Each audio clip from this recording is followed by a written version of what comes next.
അച്ഛന്റെയും അമ്മയുടെയും ഏക മകൻ തന്റെ കുടുംബത്തിന് വേണ്ടി മാത്രം ജീവിച്ചിരുന്ന ദീപക്കായിരുന്നു അവസാനം ഫേമസ് ആവാൻ വേണ്ടി ഒരു യുവതി ശ്രമിച്ച ആ വീഡിയോയിൽ മനംനൊന്ത് നാണം കെട്ട് ആത്മഹത്യ ചെയ്തത്. എന്നാൽ ആ ഷിംജിത എന്ന യുവതിയെ ഇന്നലെയായിരുന്നു ഉച്ചയോടുകൂടി പോലീസ് പിടികൂടിയത്. ബന്ധുവിന്റെ വീട്ടിൽ ഒളിച്ചു താമസിക്കുകയായിരുന്നു. പോലീസിന്റെ കണ്ണു വെട്ടിച്ച് താൻ രക്ഷപ്പെട്ടു എന്ന് കരുതുന്നതിനിടയിലാണ് മഫ്റ്റിയിലെത്തിയ വനിതാ പോലീസ് ഉൾപ്പെടെ ഷിംജിതയെ പിടികൂടുന്നത്. എന്നാൽ മറ്റൊരു കാര്യം ഇപ്പോൾ തെളിഞ്ഞിരിക്കുകയാണ്. ഷിംജിത റീൽസിൽ പങ്കുവച്ച ആ ഒരു വീഡിയോ എഡിറ്റ് ചെയ്ത വീഡിയോ ആണ്, ഒറിജിനൽ വീഡിയോ അല്ല. അതായത് ഒറിജിനൽ വീഡിയോയിൽ നടന്ന കാര്യം എന്താണെന്ന് ആർക്കും അറിയില്ല. ഷിംജിത അത് മനഃപൂർവ്വം എഡിറ്റ് ചെയ്ത് മാറ്റി പിന്നീടാണ് അത് റീൽസിൽ പ്രചരിപ്പിച്ചത്. അതുകൊണ്ട് തന്നെ കൂടുതൽ വ്യക്തതയ്ക്ക് വേണ്ടിയാണ് ഇപ്പോൾ പോലീസ് ഫോൺ ശാസ്ത്രീയ പരിശോധനയ്ക്ക് വിധേയമാക്കിയിരിക്കുന്നത്. തനിക്ക് ബസ്സിൽ വെച്ച് ലൈംഗിക അതിക്രമം നേരിട്ടു എന്നുള്ള മൊഴിയിൽ ഷിംജിത ഉറച്ചു തന്നെ ഇപ്പോഴും നിൽക്കുകയാണ്. മാത്രമല്ല കോടതിയിൽ ഹാജരാക്കിയ ഷിംജിതയെ 14 ദിവസത്തേക്ക് റിമാൻഡും ചെയ്തിരിക്കുന്നു.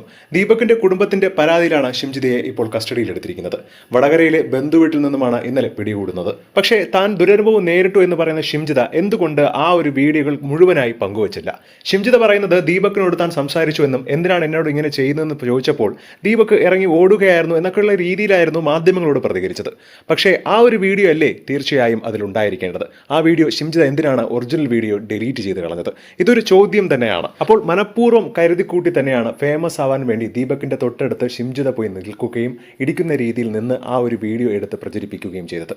എന്താണ് ഇതിനെക്കുറിച്ചുള്ള നിങ്ങളുടെ അഭിപ്രായം എന്ന് താഴെ മറക്കാതെ കമന്റ് ചെയ്യുക. ഒപ്പം ഈ വീഡിയോ മറക്കാതെ ലൈക്ക് ചെയ്ത് സബ്സ്ക്രൈബ് ചെയ്യുക.